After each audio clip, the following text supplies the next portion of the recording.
Truck drivers must know how to safely drive in the mountains. Driving without knowing what lies ahead can be very risky. Therefore, you must know the meaning of the road signs. For example, what does a road grade sign mean? Road grade is the amount of rise or drop over a given distance. The grade sign will let you make the right decisions about how much speed you will need to safely climb and descend.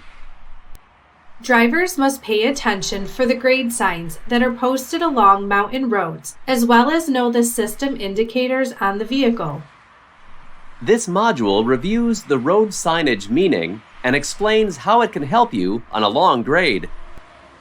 It also provides important information on an automated transmission and the engine brake usage to maintain a safe downhill speed. In a few minutes, you are going to watch a video.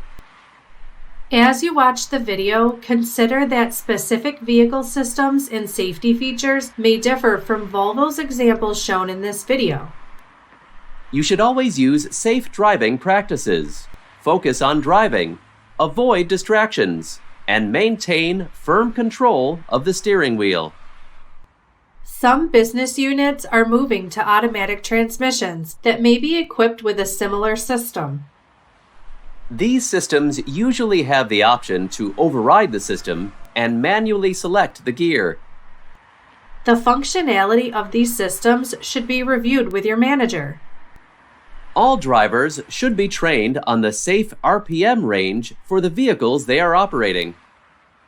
Since RPM limits vary by engine type, confirm with your manager that the safe RPM limits are for your fleet.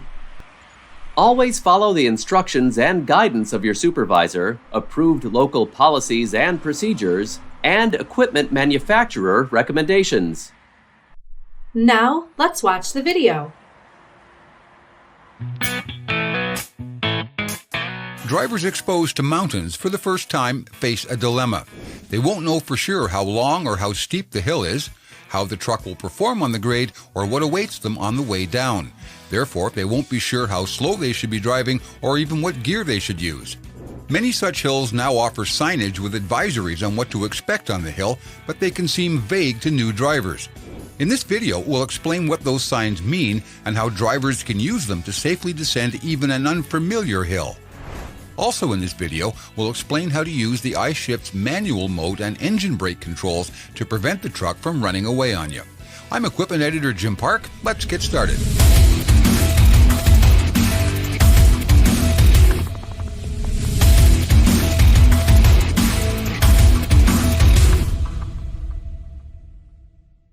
These videos are made possible by Volvo Trucks North America. More serious grades have signs indicating the steepness of the grade or slope expressed as a percentage. In the case of the interstate-type highway, grades seldom exceed 6%. It's not uncommon on smaller highways to see grades up to 8% and sometimes higher. The higher the number, the steeper the slope. The percent is determined by comparing the vertical drop over the distance traveled. So, for example, a 6% grade would have a vertical drop of 60 meters over 1 kilometer or 325 feet over 1 mile. What those signs don't tell you is that some parts of the hill may be steeper than the average, maybe 7 or 8%, or maybe shallower like 3 or 4%. And that can affect the gear you choose to descend the hill. So Andy, what's the approach to this particular situation? So Jim, we're going to head down a hill and it starts at about a 6% grade and carries on up to an 8% grade. We were loaded, basically a 5-axle load, 80,000 pounds. So we need to decide what gear we think is going to allow us to safely descend this grade without the use of service brakes.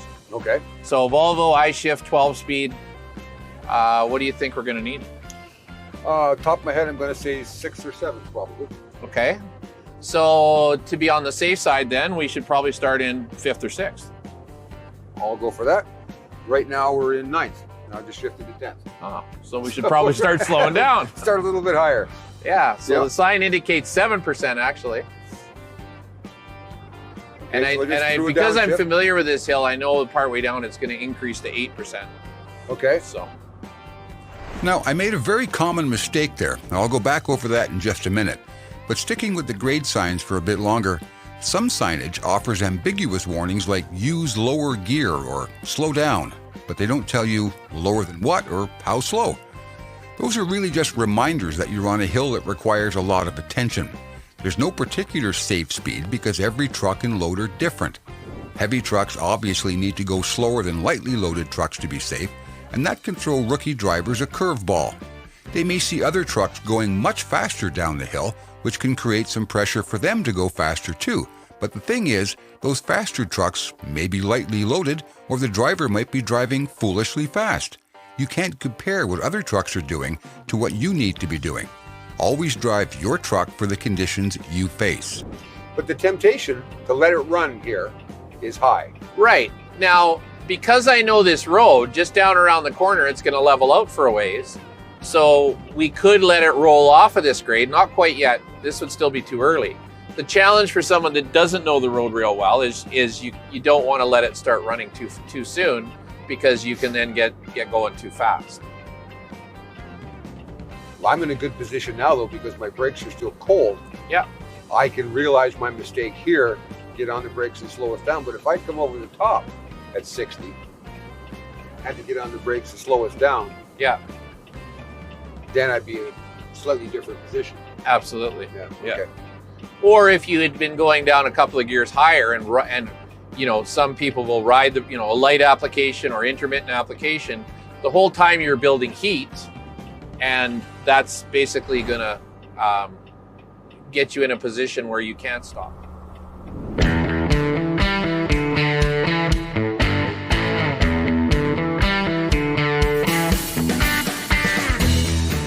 So, back to my gaffe. The mistake I made back there was letting the truck run away on me. I was talking with Andy and not really focused on the task. I was barely 30 seconds into the run and already I was going too fast. I'm not blaming the I shift for what happened, but it's something that can happen pretty easily. First, because we were just getting started, I didn't have the engine brake on speed set on the cruise control. Next, the transmission is upshifting, even skip shifting, as we roll to take advantage of the vehicle momentum in a downgrade in order to save fuel. And if I'd let it run, the transmission would have continued upshifting all the way into 12th gear, and who knows how fast we'd be going by then.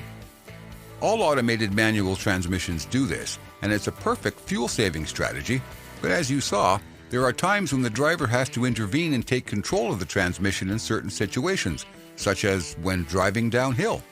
There are a few things you need to know about using a Volvo I-Shift transmission on a long grade.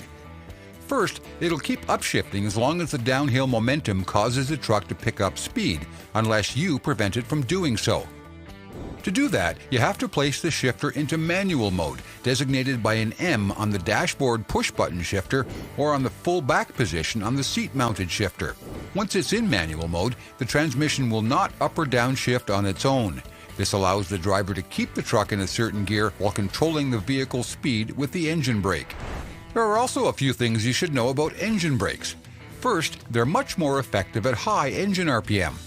To a driver used to running the engine at low RPM on the highway, at say 11 or 1200 RPM for example, it'll seem strange to let the engine rev as high as 2200 RPM.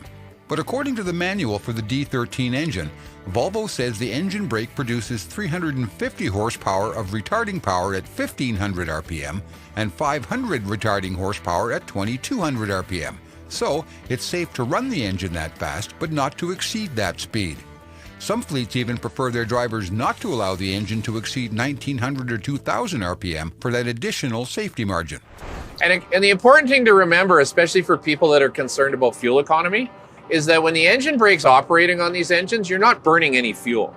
So the fact the engine brake works better at higher RPM at the 2000 or 2100 RPM, up to that sort of range, gives us a stronger holdback. We don't burn any fuel at all. So we used all that fuel to climb the hill, and now going back down the other side, we get to gain some of that back because we get to descend without the use of any fuel at all. So there's no fuel economy penalty to running at 1800 RPM? None at all. Not when the engine brake's activated. Okay. I should say here that other brands of automated transmissions have similar functionality, although they may operate slightly differently.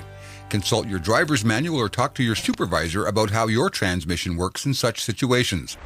So now that we've covered the bases on how to use the I-shift to hold a gear, upshift, and downshift on a grade, we're ready to tackle the 6-mile, 7% Blueberry Paulson Hill in the heart of British Columbia's Kootenay Mountains. That's coming up next. I'm Equipment Editor Jim Park.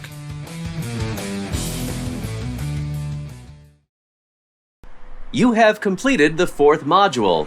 To move on, complete the 4th quiz.